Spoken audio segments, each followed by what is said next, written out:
DGP ಕರ್ಮಕಾಂಡ Asianet ಸುವರ್ಣ news ವರದಿಯ ಬಳಿಕ ತಲೆದಂಡ ಆಗಿದೆ. ರಾಸಲೀಲೆ ಪ್ರಕರಣದಲ್ಲಿ ಡಿಜಿಪಿ ರಾಮಚಂದ್ರ ರಾವ್ ತಲೆದಂಡ.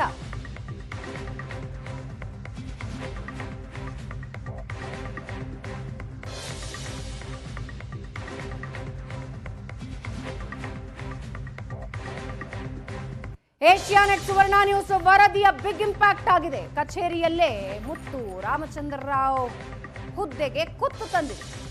ಡಿಜಿಪಿ ರಾಮಚಂದ್ರ ರಾವ್ ಅಮಾನತುಗೊಳಿಸಿ ಸರ್ಕಾರ ಆದೇಶ ಹೊರಡಿಸಿದೆ. ರಾಸಲೀಲೆ ವೈರಲ್ ಆದ ಬೆನ್ನಲ್ಲೇ ರಾಮಚಂದ್ರ ರಾವ್ ಅಮಾನತು. ಪೊಲೀಸ್ ಸಮವಸ್ತ್ರದಲ್ಲಿಯೇ ರಾಮಚಂದ್ರ ರಾವ್ ರಾಸಲೀಲೆ ಇಡೀ ಸರ್ಕಾರಕ್ಕೆ ಮುಜುಗರ ತಂದರು. ರಾಸಲೀಲೆ ಸುದ್ದಿ ಬ್ರೇಕ್ ಮಾಡಿದ್ದೇ ಏಷ್ಯಾನೆಟ್ ಸುವರ್ಣ ನ್ಯೂಸ್. ಏಷ್ಯಾನೆಟ್ ಸುವರ್ಣ ನ್ಯೂಸ್ ವರದಿಯ ಬೆನ್ನಲ್ಲೇ ರಾಜ್ಯ ಸರ್ಕಾರ ಕ್ರಮ ಕೈಗೊಂಡಿದೆ.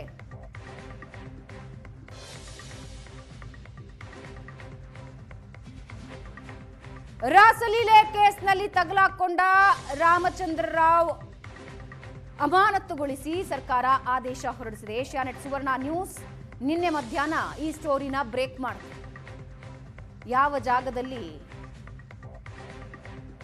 ನ್ಯಾಯ ದೊರಕಿಸಿಕೊಡಬೇಕು, ಯಾವ ಜಾಗದ ಮೇಲೆ, ಯಾವ ಸ್ಥಳದ ಮೇಲೆ, ಯಾವ ಚೇರಿನ ಮೇಲೆ ಜನ ನಂಬಿಕೆ ಇಟ್ಟಿರ್ತಾರೋ ಅದೇ ಜಾಗದಲ್ಲಿ ರಾಸಲೀಲೆ.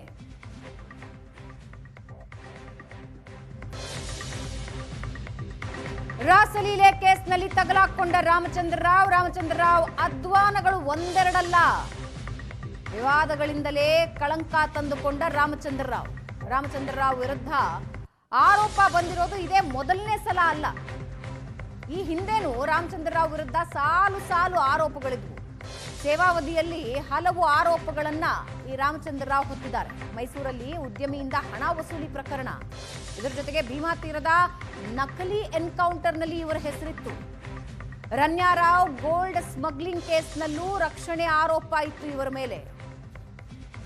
ಇದರ ಜೊತೆಗೆ ಕೆಲಸ ಮಾಡೋ ಜಾಗದಲ್ಲಿ ಹೆಣ್ಣು ಮಕ್ಕಳ ಜೊತೆ ರಾಸಲೀಲೆ, ಒಂದು ಆಡಿಯೋನು ವೈರಲ್ ಆಗಿದೆ.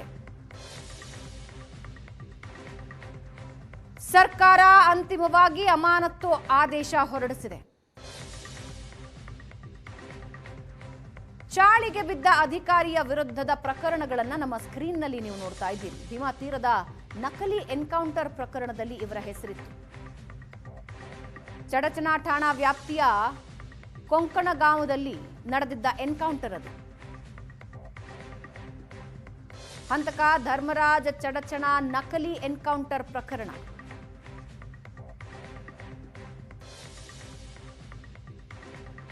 ಇದರ ಜೊತೆಗೆ ಹಣ ವಸೂಲಿ ಪ್ರಕರಣದ ಆರೋಪ ರಾಮಚಂದ್ರ ರಾವ್ ವಿರುದ್ಧ ಕೇಳಿಬಂದಿತ್ತು. ಧರ್ಮರಾಜ್ ನಕಲಿ ಎನ್ಕೌಂಟರ್ಗೆ ದುಡ್ಡು ಪಡೆದಿದ್ದ ಆರೋಪ ರಾಮಚಂದ್ರ ರಾವ್ ಮೇಲಿತ್ತು. ರನ್ಯಾರಾವ್ ಗೋಲ್ಡ್ ಸ್ಮಗ್ಲಿಂಗ್ ಪ್ರಕರಣ ನಿಮಗೆ ನೆನಪಿದೆ.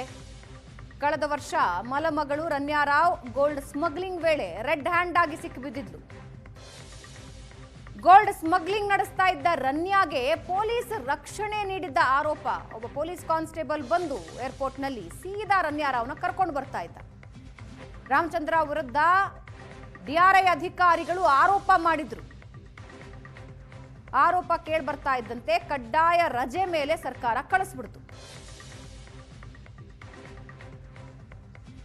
ಡಿಆರ್ಐ ಅಧಿಕಾರಿಗಳ ಮುಂದೆ ವಿಚಾರಣೆಗೆ ಹಾಜರಾಗಿದ್ರು ರಾಮಚಂದ್ರ ರಾವ್.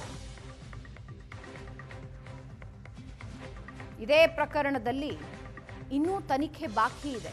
ಇಲಾಖಾ ತನಿಖೆ ಇನ್ನೂ ರಾಮಚಂದ್ರ ರಾವ್ ವಿರುದ್ಧ ಬಾಕಿ ಇದೆ. ಮೇಲೆ ರಾಮಚಂದ್ರ ರಾವ್ ವಿರುದ್ಧ ಆರೋಪಗಳು ಕೇಳಬಂದಿದ್ದು, ಆದರೆ ತಾವು ಕೆಲಸ ಮಾಡೋ ಜಾಗದ ದುರ್ಬಳಕೆನೂ ಈ ರೀತಿ ಮಾಡ್ಕೊಂಡಿದ್ದಾರೆ.